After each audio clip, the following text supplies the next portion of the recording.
Good morning. Larry Gautier with NEI Miami. Hope everybody's getting through this COVID-19 virus. We will get through it. It's going to get better. We've been through things before and we'll get through it again. But there's been a lot of questions out there as it relates to the virus and as it relates to real estate and what to do, what not to do, what to say, what not to say, and how to proceed forward. I've been doing this for about 30 years, and there's been a lot of experiences in the past that can bring to bear today's circumstance, some advice, some wisdom, if you will, to share with you all and take what you need and utilize it in your own special way. But the one thing I do want to say is that there is no one size fits all. There's no one answer that is going to solve everybody's problem. So what I'm going to do today is talk a little bit about commercial real estate, some of the rights that tenants have, landlords have. There are legal rights, there are operational rights, but from my chair, I've always preached balance. And I think in this day and age that going too far to the left or going too far to the right is out of balance. So what I want to talk about today is some remedies, some thoughts that you all may not think about as it relates to your all's business that you may or may not want to implement, and also from a timing perspective. So having said all that, tenants, right now obviously you're shut down.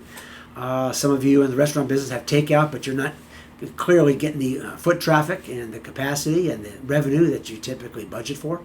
And you've got some concerns. You've got some concerns on the revenue side. Obviously, you have to let some employees go. When's it all going to change? That kind of thing.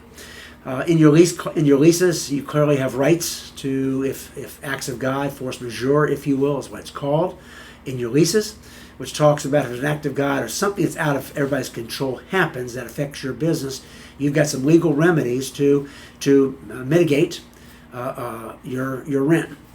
Now, the first natural response is for tenants to basically go right to the landlords right now and say, I'm not paying rent for April. And I'm not here to tell you to do that or not to do that. But what I am suggesting to you is that to look at the rights that you have and also look at from a legal perspective, but also from an operational and a relationship perspective. Each one of you has signed a lease with a landlord, and by definition, that means you all are in a partnership. These partnerships are typically long-term partnerships, 3 years, 5 years, 7 years, 10 years remaining on your leases. And short-term decisions have an effect on those long-term relationships. So what I would encourage you all to do is as you think through what your remedies are as a tenant with your landlord. They are your partner. Yes, you owe them rent, but they owe you certain services and accommodations as well. So in light of just saying, I'm calling the landlord and saying, I'm not going to pay my rent for the month of April, there may be some other ways to address that. Maybe what you do is you wait a little bit until after April to see exactly what this impact is, and then go down and sit down with your landlord like you would a bank. Because quite frankly, it's almost like getting a loan. You have a challenge, either you need some money or you need some rent relief or whatever it may be, and that's a financial arrangement. So maybe what you do is you sit down with the landlord and share with him what's going on in your business and come up with a mutually agreed upon solution that may work for both parties. It may be a rent reduction, it may be a rent elimination that could be tacked on to the back side of the rent, or it could be some combination of the two. But I think it's important in this day and age to keep that relationship going in light of the fact that it is a long-term relationship. And I think the landlords are just as nervous as you all as tenants. So it's a partnership, and I think it needs to be looked at that way and from an open communication and transparency perspective and see what you guys can come up with. So there are challenges, no question about it. Landlords, I'd also encourage you to do the exact same thing. Obviously, you have mortgages to pay, and you need the rent from these tenants to pay your mortgage. Now, you've got challenges on the backside if the rent is not paid. So clearly, I understand that. But instead of when a tenant comes to you and says with a problem, you know the problems that they're having. You're experiencing them right now. And I think it is well worth your time to take that same approach as a relationship, that you all are in this thing together. You both need each other. It's a long-term relationship. It's a marathon. This is not a sprint. So to take that into consideration and to have some mutual respect with each other and talk through what the issues are, what the possible remedies are, and try to come up with a win-win situation. Communication is important. Honesty is important. Being forthright is important.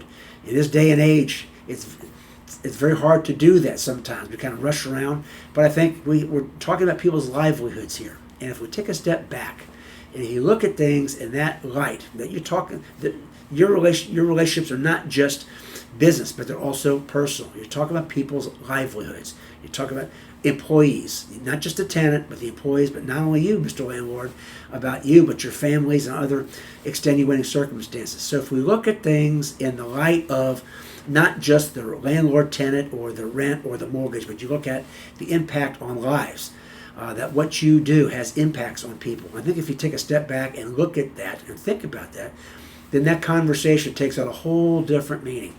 So the bottom line of all that would be is I would encourage all of you all to have balance, to talk with each other in light of the fact that this is a relationship, not just a financial relationship or a landlord-tenant relationship, but it's also a personal relationship. And this is a long-term situation that we're all in together. So it's easy to react and just jump into things and do something right now, but it takes a little extra time and effort to take a deep breath, to sit down, to think through options, be reasonable with each other, and try to come up with a long-term situation. I think if we do that and treat each other with common courtesy and professional courtesy, it will all work out for the best. You all have a great day. And that is the rest of the story.